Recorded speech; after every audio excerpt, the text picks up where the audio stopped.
연락하여 주시지 믿사오니 아버지 하나님 오늘 심령에 아버지 임하여 주시고 찬양하는 모든 분들의 심령 안에 기쁨 가운데 주님 영역으로 역사해 주시고 아버지 은혜를 베풀어 주옵소서. 이 자리에 어떤 문제가 있든지 간에 아버지 하나님 이 밤에 성령 하나님을 만나고 체험하게 되면 우리의 삶 가운데 모든 문제가 해결되는 줄 믿사오니 아버지여 만나 주시고 아버지여 역사하여 주시옵소서.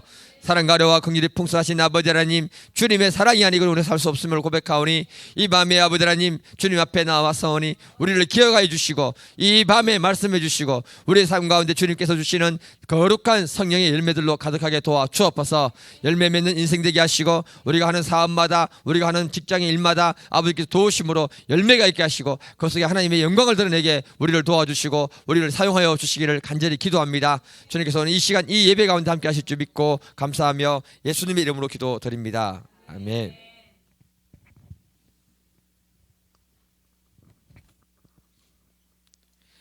오늘 말씀은 갈라디아서 2장 5장 22절부터 25절까지 먼저 읽겠습니다. 시작.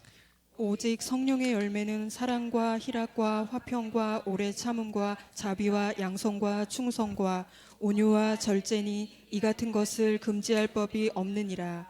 그리스도 예수의 사람들은 육체와 함께 그 정욕과 탐심을 십자가에 못 박았느니라. 만일 우리가 성령으로 살면 또한 성령으로 행할지니. 아멘. 우리 요한복음 15장 5절부터 8절도 같이 읽겠습니다. 시작. 나는 포도나무요 너희는 가지라. 그가 내 안에 내가 그 안에 거하면 사람이 열매를 많이 맺나니 나를 떠나서는 너희가 아무것도 할 수 없음이라. 사람이 내 안에 거하지 아니하면 가지처럼 밖에 버려져 마르나니 사람들이 그것을 모아다가 불에 던져 사르느니라. 너희가 내 안에 거하고 내 말이 너희 안에 거하면 무엇이든지 원하는 대로 구하라. 그리하면 이루리라. 너희가 열매를 많이 맺으면 내 아버지께서 영광을 받으실 것이요 너희는 내 제자가 되리라. 아멘. 제목 같이 한번 읽어보겠습니다. 제목 시작. 오늘로서 성령님에 대해서는 마무리를 하겠습니다. 열매를 맺고 다음 주는 열매 맺는 거 위에 더 좋은 걸 하나 하고 그 다음에 그 반대편 세력도 한번 이렇게 같이 한번 보겠습니다. 그러니까 우리나라 속담에 호랑이는 죽어서 가죽을 남기고 사람은 죽어서 이름을 남긴다고 말하고 있습니다. 그러니까 이 말을 자세히 보게 되면요, 호랑이의 삶의 열매는 좋은 가죽을 남기는 거다. 이게 이제 동물 애호가들은 이 말 들으면 큰일 날 일입니다. 사람의 삶에는요, 열매는 좋은 명예를 남기는 거다 이렇게 말하고 있습니다. 그러니까 우리 모두는 이 땅에서 어떤 삶을 사는가에 따라서 평가되진다는 거예요. 그리고 하나님 나라에 가서도 우리가 이 땅에서 어떻게 살았는가에 대한 그것을 가지고 하나님은 평가하시고 그것에 대해서 결산하는 것이 하나님이십니다. 그렇기 때문에 우리가 이 땅을 살아가면서도 좋은 열매를 많이 맺어야 되고 그것이 우리가 하나님 앞에 갔을 때 큰 상급이 될 줄 저는 믿습니다. 이 신앙생활을 하는 건요, 그냥 하는 게 아니고 목표와 방향이 있어야 됩니다. 우리들의 목표와 방향은 어쩌든지 좋은 열매를 맺어서 하나님께 영광을 돌리고 우리 삶 가운데 풍성한 것을 누리는 것인 줄 믿습니다. 우리가 성령 하나님의 세계를 알아가고요, 성령의 은사도 구해야 되지만은 궁극적으로 우리가 얻어야 되는 게 뭐냐면 성령께서 주시는 열매라는 것입니다. 성령의 열매가 없이는요, 결국은 그 사람은 신앙은 실패하는 겁니다. 성령님이 우리 안에 내주하는 이유가 뭐냐? 성령의 열매를 믿는 좋은 신앙인이 되라고 우리에게 내주하시는 거예요. 이 사실을 잊지 않기를 주님 이름으로 축복해 드립니다. 우리가 목표와 방향 없이 신앙생활을 하면요, 신앙생활 잘하는 게 아닙니다. 여러분, 학생이 학교 가가지고 공부할 때에 목표와 방향을 가지고 공부를 해야지 공부를 잘할 거 아닙니까? 여러분, 학교 가서 그냥 공부한다는 애들 치고 공부 잘하는 애들 별로 없어요.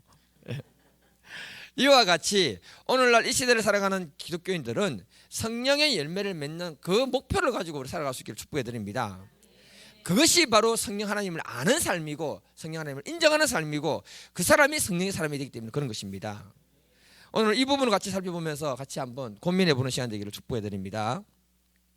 사도 바울은 성령께서 주시는 열매가 뭐라고 합니까? 우리 22절 23절 같이 한번 읽어보겠습니다.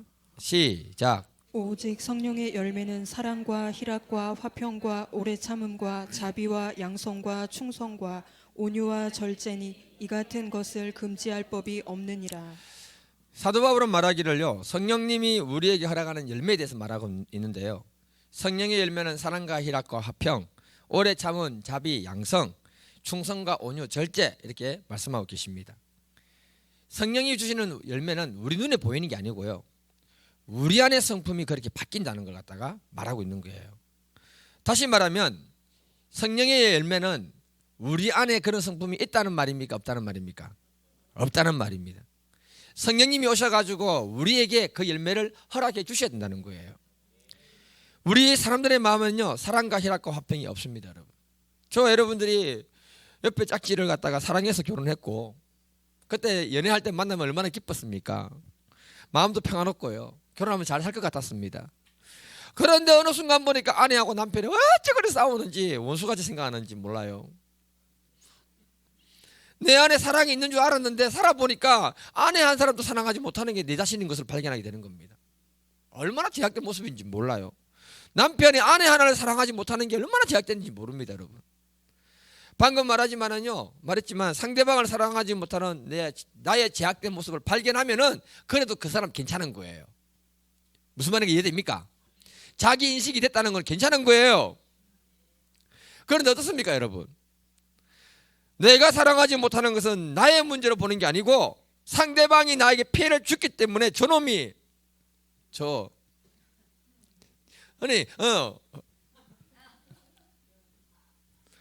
상대방은 가해자고 나는 피해자라고 생각하는 거예요.